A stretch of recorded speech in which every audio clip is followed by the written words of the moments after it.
The Mouse and the Mask, I think, is widely considered classic Doom material now.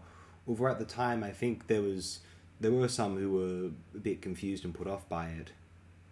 You know what's interesting? It's funny how, since Doom's passing and he's had an influx of fans, myself being one of them to a point. I was always a fan of the Mad Villain album, but I'd never really explored much of the rest of his work, unfortunately, because I could have spent more time enjoying it while he was still with us. Anyway, the Mouse and the Mask, it seems to have undergone something of this reappraisal. Everyone thinks it's brilliant work. And now there's all these people clamoring, oh, if only Doom had released more work. Imagine if there were even just like, not there is a lot of albums from Jamil, but imagine, if there was more, we could review, there was even more, like 10 out of 10 worthy albums, blah, blah, blah. Here's the thing, I look at how people respond to new releases on Rate Your Music and or just albums in general, and they're going, oh, I don't know, I'm listening to every track fastidiously, oh, I don't know about that, oh, I don't know about that. If this album came out as tomorrow and Doom was still alive, people would be going, oh, I don't know about this, I don't know about this, blah, blah, blah. You'd all be, you same people who go and were jumping on the bandwagon now being like, oh, if only he released more albums. What you really mean is, oh, if only he released more albums that have a consensus behind them that I have permission to like. When a lot of people tell you something's great, it's easy to go in and see where they're coming from. If there's not a whole swathe of opinions out there and you're going in blind, you're just like, oh, I don't know how to feel about this. It might be whack and unusual, and it might be like, wait a minute, I can't love this album, it did this on it, and it wouldn't get a perfect score. And it's just like, what's a perfect score? Why are you thinking about perfect scores when you're listening to music? Like, who listens to music thinking about whether it's going to get a perfect score or not? Like, what kind of weirdo are you? And some people got The Mouse and the Mask at the time. You don't even have to be, in my opinion, like, I'm not, like, I like some of Adult Swim. Adult Swim, I really like, that era where they had shows like Super Jail. And then there's, the earlier Space Ghost era, and then there's that middle period with Aqua Teen Hunger Force. And Aqua Teen, it's hard for me not to feel like I admire and appreciate the show. It's just hard for me to feel like I'm not wasting my time when I watch it. Space Ghost is cool, much respect. Harvey Birdman and like Venture Brothers always kind of escaped me a little bit, but I do admire them. I can't not just appreciate the audacity of some of those programs.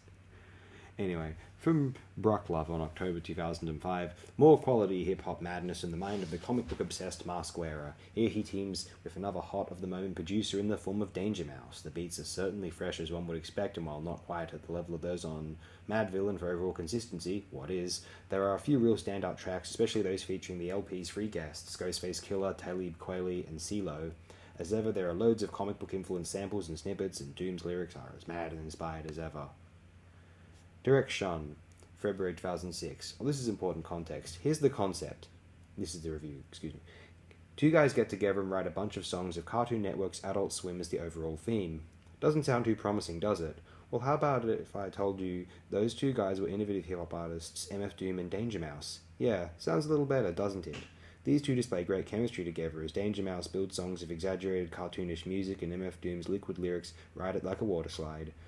And yes, it's an album dedicated to Adult Swim, as nearly every cartoon character from their nightly lineup makes a guest appearance. It's funny, it's great to cruise to, and it's just very good music. Now finally, let's hear from Bushido Head in May 2006. You really don't have to watch Adult Swim to enjoy this album. However, Adult Swim's surreal and hilarious cartoons are an independent phenomenon just as MF Doom is to rap music. The other factor in this equation is DJ Danger Mouse, a super solid producer most known for his laid-back catchy beats he makes for Gorillaz. The two work together extremely well. Danger's knack for real melodic original beats sets an excellent backdrop for Doom to be absolutely as clever as he can be. Sampling strictly from the hilarious cartoon block Adult Swim, interludes of dialogue lead to Doom's references to the very shows themselves as well as anything else that comes to his mind. A lot of the rhymes are well thought out stories, putting the songs on their own level in a way. Doom's really on the bar here with his rhymes. El Chupa and Crosshairs never fall into a rhyme words just because feel that Doom has sometimes known to do. Also, not enough can be said about Danger Mouse's incredibly memorable beats. Songs like Space Hose and Crosshairs are very catchy and cleverly structured around Doom's lines. The Ghostface Killah and Talib Kweli have verses. The entire album is consistent in great quality, and the only possible low points of the album are when Ghostface Killah and Talib Kweli have verses. I read ahead just because those are highlighted. No disrespect at all to either of these MCs, but in a way they steal Doom's thunder because he's so on the ball on this record. So in the end, the chemistry of the collaborators here is amazingly successful. The Mouse and the Mask is all you could want from an underground rap record. Artistic and unique beats, comedic relief, great musicianship, and overall great songs you can listen to over and over again, without them losing their charm. One of the more entertaining projects from DeMille's output. I highly recommend anyone who hasn't yet go check out The Mouse and the Mask, unless you're otherwise put off by several of the factors associated with this album, in which case, well, I feel for you. Sorry to hear that. Have a great day.